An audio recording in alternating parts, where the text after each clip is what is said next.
चलिए अगले एग्जांपल्स जिसमें net force equal to ma का अगला हिस्सा जिसमें बॉडी में अब एक्सेलरेशन कुछ आ गया तो क्या करेंगे। Net force equal to ma, acceleration अगर हो तो फिर कैसे इक्वेशन लिखे जाते हैं, कैसे सॉल्व करते हैं। सबसे पहले सबसे सरल सी बात की इक्वेशन लिखने के समय ध्यान क्या रखना है। मान लो इधर लग रहा है F और इधर लग रहा है 20। अभी पिछले सेक्शन में क्या बतलाया था, F को 20 के बराबर कर दो, ठीक। लेकिन वो कब, जब एक्सेलरेशन ना हो। अब एक्सेलरेशन आ गया, एक्सेलरेशन आ गया तो मान लो इस तरफ एक्सेलरेशन है, मान लो, ठीक है।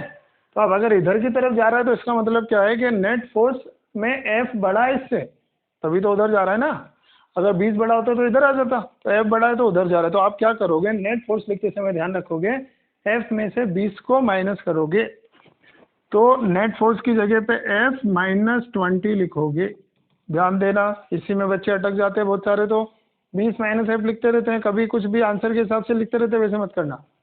F minus 20 equal to mass of the body into acceleration, ये इसके इक्वेशन लिखने का तरीका है, ठीक है। दूसरी बात, मान लो इधर की तरफ F2 लगता हो, इधर की तरफ 40 लगता हो और जा इधर रहा है, तो जिधर जा रहा है उस तरफ ऐसे लिखने की जरूरत है।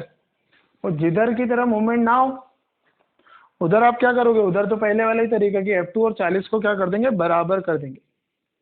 तो एक एक्सिस के ऊपर एक्सेलरेशन ले लिया जाएगा और उस तरफ net force equal to ma लगा देंगे और दूसरी तरफ फोर्स को बैलेंस करके दूसरे तरह के इक्वेशंस जनरेट कर लेंगे। इस बात का इसमें ध्यान रखेंगे। और देखो एक और बस छोटा सा 1 मिनट में ले लेंगे अपन। 20 इधर, m f इधर, पिछले वाला ही केस है। लेकिन अगर एक्सेलरेशन इधर होता ना, इधर एक्सेलरेट होता तो मैं क्या करता, 20 f से बड़ा होता फिर, और 20 अगर f से बड़ा होता तो 20 minus f equal to ma लिखना पड़ता। तो कब f माइनस 20, कब 20 माइनस f, ये डिपेंड करेगा एक्सेलरेशन के डायरेक्शन पे। आगे बात समझ में, ठीक। चलो तो इक्वेशन तो इस तरह लिखे जाते हैं। अब सवाल कैसे कैसे आते हैं, तो सवाल नंबर 1 अपन ले रहे हैं जिसमें इधर की तरफ 4 किलोग्राम है और यहाँ पर एक 2 kg का ब्लॉक रखा गया है। इधर से इस पर फोर्स लगाया जा रहा है 36 न्यूटन, ठीक। ए ब्लॉक और बी ब्लॉक, 2 ब्लॉक्स लिए, 4 kg 2 kg, इधर से 36 न्यूटन का फोर्स लगाया जा रहा है। आपको पूछा जाएगा इसका एक्सेलरेशन कितना है, आपको पूछा जाएगा इन दोनों ब्लॉक्स के बीच में रिएक्शन कितनी है। मतलब क्वेश्चन एक्सेलरेशन और reaction between A and B पूछा जाएगा, ठीक है। अब सॉल्व कैसे करेंगे, तो सॉल्व करने के लिए देखो वही फ्री बॉडी डायग्राम्स अभी भी मैं यूज करने जा रहा हूँ। इस बार मैं कौन सा यूज कर रहा हूँ, combined free body diagram of A and B, दोनों को मिला के बनाते हैं। देखो दोनों को मिला दिया तो ऐसे कुछ हो जाएगा, 6 kg लिखना पड़ेगा, ठीक है। फोर्स कितना लग रहा है, 36। और भी कोई फोर्स लग रहा है क्या, हाँ लग रहे हैं। नीचे की तरफ 60, इधर की तरफ रिएक्शन फोर्स। किधर की तरफ चलने का चांस है, तो इधर से धक्का मारे उधर जाएगा, सीधी सी बात है। तो इस तरफ इसमें क्या है, एक्सेलरेशन, ठीक है। तो अब एक्स एक्सिस पर तो एक्सेलरेशन वाली इक्वेशन आएगी और वाई एक्सिस पर बैलेंसिंग की इक्वेशन आएगी। तो पहले वाई को कर देते हैं, तो r इक्वल टू 60। ये किस चीज का आंसर है, ये ग्राउंड पर दोनों ब्लॉक्स का मिला करके रिएक्शन का आंसर है। ये नहीं पूछा हमसे, हमसे तो ए और बी के बीच में पूछा था, करते हैं उसको भी।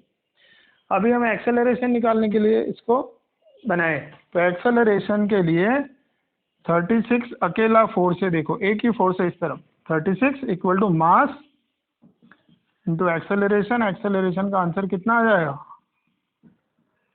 6 मीटर पर सेकंड स्क्वायर। ये एक्सेलरेशन हमको मिल गया, किसका, ए का कि बी का, अरे दोनों एक साथ ही चलेंगे भाई, ठीक है। तो इसको धक्का मारा तो दोनों एक ही साथ 6 मीटर पर सेकंड स्क्वायर से जा रहे हैं। अब दूसरा पार्ट जो है इसका, सेकंड पार्ट, जिसमें ए और बी के बीच में रिएक्शन निकालनी है। ए और बी के बीच में रिएक्शन निकालनी है तो हमको या तो ए का या तो बी का डायग्राम लगेगा। अभी मैं ले रहा हूँ ए का डायग्राम। तो ए के डायग्राम में क्या क्या चीजें लोगे? ठीक, ए का डायग्राम बनाया। ए का वेट लोगे 40, ए पर रिएक्शन लोगे जमीन की, ठीक है, 36 इस पर लगता हुआ दिख रहा है, ये लेंगे। अब ए जब अकेला डायग्राम बनेगा तो यहाँ पर और यहाँ पर दो जगह पर इसमें क्या आने वाले हैं? दो जगह पर रिएक्शन फोर्स आने वाले। ये वाला तो लगा चुके हैं हम R1। ये वाला रिएक्शन फोर्स ए पर किधर लगेगा? तो फोर्स बहुत अच्छे से मैंने पढ़ाया, उसका ध्यान दें। कांटेक्ट फोर्स के परपेंडिकुलर बॉडी की तरफ, तो कांटेक्ट सरफेस के परपेंडिकुलर बॉडी की तरफ, मतलब इधर की तरफ ले लीजिए, ये RAB हो गया। फिर भी एक्सेलरेशन इधर है, ऐसा भी पता है हमको। तो अब एक फोर्स 36 उधर लग रहा है, RAB इधर लग रहा है और उधर एक्सेलरेट है, तो इक्वेशन कैसी लिखेंगे? तो हायर फोर्स किसको मानेंगे? 36 को, क्योंकि एक्सेलरेशन उधर है। 36 minus RAB equal to mass, mass इसका कितना है? 4 kg है, एक्सेलरेशन 6, ठीक है। तो इसको यहाँ से पुश किया और इधर की तरफ रिएक्शन आया, दोनों का जो डिफरेंस है वो m इंटू ए के बराबर है। तो यहाँ से हमको RAB का आंसर मिलेगा, ठीक है। तो RAB का आंसर कितना आ रहा है? 12 न्यूटन।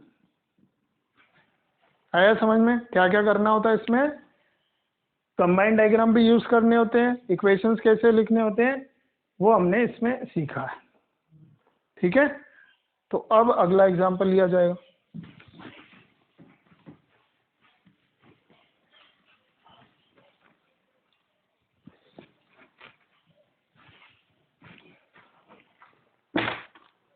देखो अगले एग्जाम्पल में हम क्या करने वाले हैं। अगले एग्जाम्पल में 2-3 ब्लॉक ले रहा हूँ मैं, 4 kg, 2 kg, और 3 kg। इधर की तरफ इसको खींचा जाएगा 90 न्यूटन और इधर की तरफ इसको खींचा जाएगा 72 न्यूटन, ठीक है। अब ये सिस्टम को समझ लें, 3 ब्लॉक्स ABC, ठीक है। इधर 90 से खींच रहे हैं, उधर 72 से खींच रहे हैं, जो हमको समझ में आ रहा है कि इधर की तरफ चलना चाहिए फिर ये सिस्टम। अब इसमें एक्सेलरेशन निकालना है, तो एक्सेलरेशन के लिए जल्दी जल्दी मन में सोचना शुरू करो। 4, 2 और 3 को मिला दे तो क्या होगा? तीनों को मिला दिया तो 4 और 2 6 और 3 9, 9 kg हो गया। जब 9 kg बना लिया हमने तो फिर ये यहाँ का टेंशन T1 जरूरत नहीं, यहाँ का टेंशन T2 लगाने की जरूरत नहीं है अब आपको। अब जब ये दोनों टेंशन नहीं लगाने तो फिर क्या होगा? इसके ऊपर 90 इधर लगा दो, 72 इस तरफ लगा दो, तो ये किस तरफ एक्सेलरेट होगा? इधर आ जाएगा। तो एक्सेलरेशन कितना? 90 minus 72 upon total mass, 90 minus 72 upon total mass. तो एक्सेलरेशन का आंसर कितना आ गया? 2 मीटर पर सेकंड। तो ध्यान से देखें तो एक्सेलरेशन तो डायरेक्ट ही लिख लेना। अब आप net pulling force upon total mass लगा दें, तो नेट पुलिंग फोर्स जितना बन रहा है इसमें 90 इधर 72 उधर, तो कितना बन रहा है? 18 बन रहा है। 2 से डिवाइड कर दो तो आ गया एक्सेलरेशन। अब एक्सेलरेशन आ गया, फिर फर्दर इसका सॉल्यूशन क्या? तो T1 निकालने को कहा जाएगा, तो इधर 90 लगा दें, पीछे T1 किधर लगता है? रस्सी की तरफ लगता है। ब्लॉक किधर जा रहा है? इधर जा रहा है। कितने से जा रहा है? 2 मीटर पर सेकंड स्क्वायर। तो एक बार इक्वेशन लिखना सीख गए ना, तो फिर कितना भी बड़ा प्रॉब्लम हो सॉल्व कर सकते हैं। अब इसको कैसे लिखोगे? तो 90 इधर, T1 इधर और इधर जा रहा है, तो आप 90 में से T1 माइनस करोगे। बिल्कुल सही बात है। तो T1 का आंसर यहाँ से निकल आएगा, ठीक है। कितना हो गया वो? 82। फिर T2 निकालना है। T2 निकालने के लिए आप क्या करो? 3 kg को यूज कर लो।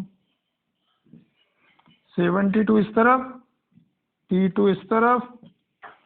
अब 72 में से T2 माइनस करना है कि T2 में से 72? इसमें मत अटके रहना, एक्सेलरेशन चेक करना है, एक्सेलरेशन किधर है, ये सब इधर जा रहा है सिस्टम, तो ये सिस्टम इधर जा रहा है तो ये भी इधर ही जाता होगा। अब एक्सेलरेशन इस तरफ है तो नेट फोर्स में T2 इज हायर देन 72, तो 3 × 2 के बराबर, यहाँ से T2 का आंसर आ जाएगा। ठीक है, जो कितना आ रहा है 72 + 6 78 आ रहा है। तो इस तरह से इन प्रॉब्लम्स को सॉल्व किया जाता है। ये बिल्कुल ही सिंपल वाले अपन ने लिए। इसमें ध्यान रखना एक्सेलरेशन आपको डायरेक्ट लिख के आना चाहिए। कैसे कि net force upon total mass, ऐसे कर दोगे तो आपको क्या आ जाएगा, एक्सेलरेशन आ जाएगा। तो नेट फोर्स के लिए पूरे सबको मिला दो, पहले सबको मिला दिया और फिर बाहर वाले फोर्स चेक कर लिए, क्योंकि इंटरनल फोर्सेस सबको मिलाने पे काम नहीं करते, जरूरत नहीं रहती। तो net force upon total mass ये आपको दे देगा एक्सेलरेशन, और एक बार एक्सेलरेशन आ गया तो फिर आप क्या कर सकते हो, बाद में उसमें टेंशन वगैरह निकाल सकते हो। आई बात समझ में? देखिए और आगे बढ़ते हैं।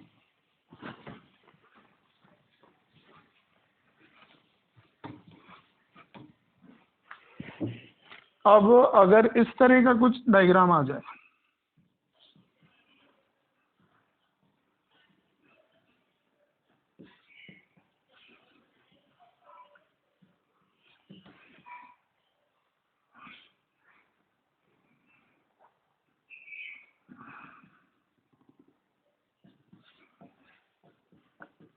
ऐसे कुछ दे दें भाई, देखो 8 kg 2 kg रस्सी का टेंशन हमको गिवन में आ जाए और एफ वगैरह पूछ लिया जाए, ठीक है, वो अननोन तो चेंज कर ही सकते हैं। इसमें ध्यान दें कि इसको ग्राउंड इधर है और इससे ऊपर की तरफ खींच रहे हैं। अब ग्राउंड से ऊपर जाते वक्त क्या क्या चीज़ों को अपने को कंसिडर करना पड़ेगा, कैसे करना पड़ेगा, सीख जाते जल्दी से। तो 8 किलोग्राम का फ्री बॉडी डायग्राम मैं पहले ले रहा हूँ, ठीक है, 8 kg का अकेले का फ्री बॉडी डायग्राम ले रहा हूँ, क्योंकि एफ मुझे पता नहीं है, जो नॉन फैक्टर है उसको पहले इंक्लूड करने की कोशिश करते हैं। तो 8 kg ये रहा, ठीक। क्या क्या फोर्सेस लगाओगे इस पे, तो वेट लगाएंगे ऑफ कोर्स, 80 नीचे, टेंशन ऊपर कितना 104 दिया होगा। किसी किसी की इच्छा होगी एफ भी लगा दे भाई, एफ नहीं लगेगा। कौन से फोर्स लगते हैं, जो डायरेक्टली लग रहे होते हैं बॉडी पे वो लगते हैं। तो टेंशन ऊपर 104 और 80 नीचे, और ये एक्सेलरेट किधर हो रहा है, ऊपर हो रहा है, ठीक। तो higher force minus lower force upon mass, ये क्या दे देगा, एक्सेलरेशन दे देगा। तो acceleration equal to 104 minus 80 upon 8, तो आंसर क्या आ जाएगा, 3 मीटर/सेकंड स्क्वायर। तो ये आपको क्या मिल गया, एक्सेलरेशन मिल गया 3 मीटर/सेकंड स्क्वायर। अब एक बार एक्सेलरेशन आ गया, एफ भी अब हम निकाल सकेंगे। तो कैसे निकालेंगे, एफ निकालने के लिए दोनों को मिला दो भी, अलग अलग भी कर सकते हैं, लेकिन मिला दिया जाने पर थोड़ा सरल हो जाता है, और हम नई नई चीज़ें भी सीखते हैं कि मिलाते हैं तो कौन से फोर्स लेते हैं, कौन से नहीं लेते। 8 और 2 10 मिला दिया। अब कौन सा फोर्स हटाएंगे, सोचो इसमें।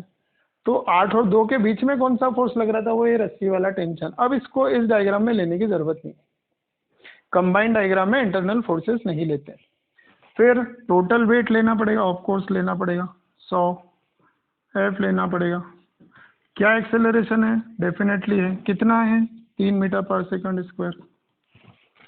तो एफ ऊपर 100 नीचे और 3 मीटर/सेकंड स्क्वायर का क्या लग रहा है, एक्सेलरेशन लग रहा है। तो अब क्या करो, इक्वेशन कैसे लिखे, 100 में से एफ को माइनस करूँ कि एफ में से 100 को करूँ। तो एक ही एक बात बार बार क्यों पूछ रहे हो यार। तो एफ ऊपर 100 नीचे, तो F minus 100 equal to mass of the body into acceleration. तो यहाँ से एफ का आंसर कितना आ गया, 130 न्यूटन, ठीक। तो 130 न्यूटन का फोर्स एफ यहाँ पे जनरेट हो रहा है, दिख रहा है आपको, बहुत ही अच्छे से दिख रहा है। तो ये भी इसका एक हिस्सा है, ठीक है। अभी हम इसके और प्रॉब्लम देखते हैं।